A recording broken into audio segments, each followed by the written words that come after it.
Good morning, everyone. Welcome to Pre-Market News and Views by In the Money Stocks. Today is Thursday, May 23rd, 2013. Thank you all for tuning in. We're going to jump right into the charts here. We'll start off with the usual S&P 500 E-mini futures. You're going to see that the futures are trading down by 15 points this morning to 1640 and a quarter. Pretty good decline on the futures. They were a little lower. Maybe we'll retest those lows a little bit later today. But there's a lot to talk about, and we're going to go right over to the Asian markets. And what I'm going to show you right now is the Japanese stock market last night, which crashed. So if you take a look here, oops.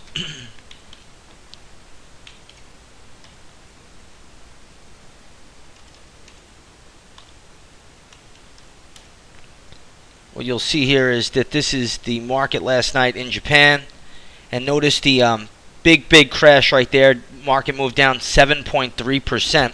Now look at this market. It's been moving up. So in the scheme of things, this is just one bar, and you could see all these moves since October, November, when the market was trading down around 8,500.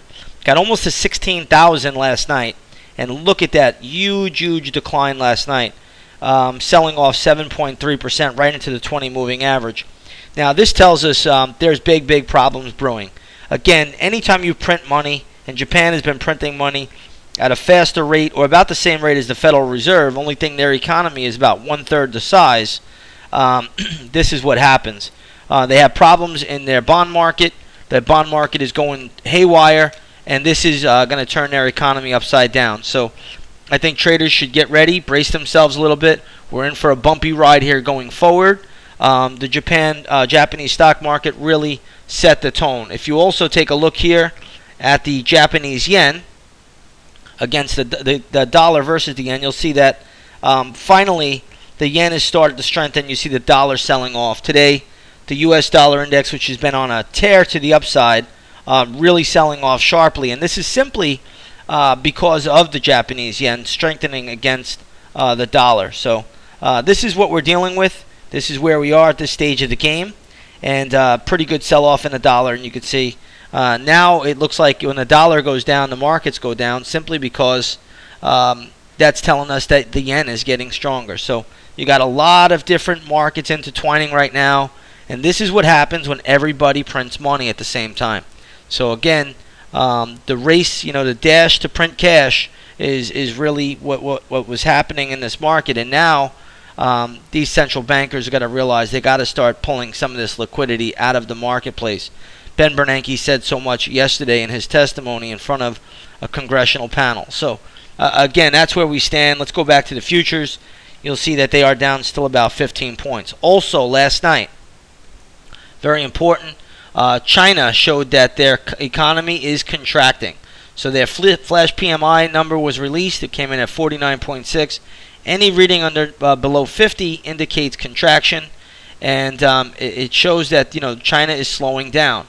You also had flash PMI numbers out of the European Union.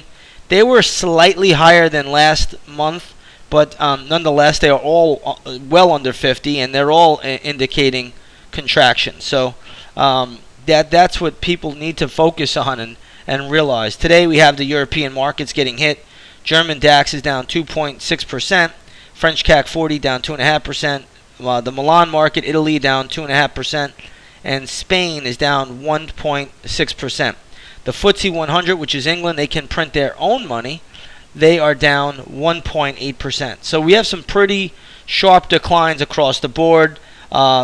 Pretty much the big decline happened here in the United States yesterday, which nobody's talking about, with that big reversal. So if you just take a look at the E-mini futures, and I rewind the clock yesterday, you'll see is that a big spike up, big sell-off, and then big sell-off into the close, little bounce before the close. And now today we're back making pretty much at that level or new lows on the session. So again, this is what we're dealing with, but really it started in the United States yesterday, and then Japan, their bond market the last 2 or 3 days was telling us there are big problems there, and you could see how that market crashed last night. So it's going to be a turbulent session. I think traders should be braced for it.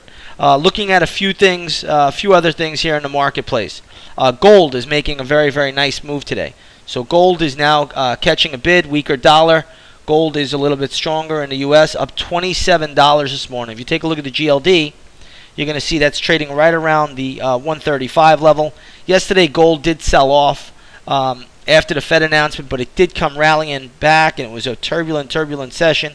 And today, gold is right back up to 135. So weaker dollar, stronger gold. That's kind of the way it works. We do have oil down today because of fears of an economic slowdown. So oil is lower. Light sweet crude is down $1.38. Oil is now trading at $92.86 a barrel. If you take a look at the USO, you will see right here that the USO is trading at 33.04. That is down from yesterday's close, which was 33.46. And again, fears of an economic slowdown, you start to see oil pull back. So we'll see how this all plays out, but this is quite an interesting morning, if you ask me, going forward. So we're going to see how this all shakes out. Hewlett-Packard had earnings. I have some levels for Hewlett-Packard. We'll look to short that in the morning on this gap up. So we'll see if it gets to our level, but we'll look to fade that gap. Even though it is a pretty strong gap, we're still going to look to fade it. There are a few other earnings plays out here, and we'll report those at 9 o'clock in the morning in the chat room. I just want to cover just a couple of more things here before we sign off. As far as economic data goes, right now we do have the weekly jobless claim number coming out. That is actually released right at this moment. So I'm not sure exactly what the number is, but in any case, we only care about the market's actions. We don't really care about what the number is, and it's not really having much of an effect at all. So we do have weekly claims. You're going to also have some more data, I believe, out at 9 a.m. You're going to have the FHFA house price index for the month of March. And then I believe at 10 o'clock, we're going to have April new home sales data. And then at 11 o'clock, you're going to have Kansas City Fed releasing their monthly survey of manufacturing conditions. So you have a lot of economic data out today, and we'll see if any of it moves the markets. I don't really believe any of it really is that big a deal, but we'll see what it is and how it plays out. But you will have some economic data out all the way up till 11 o'clock this morning.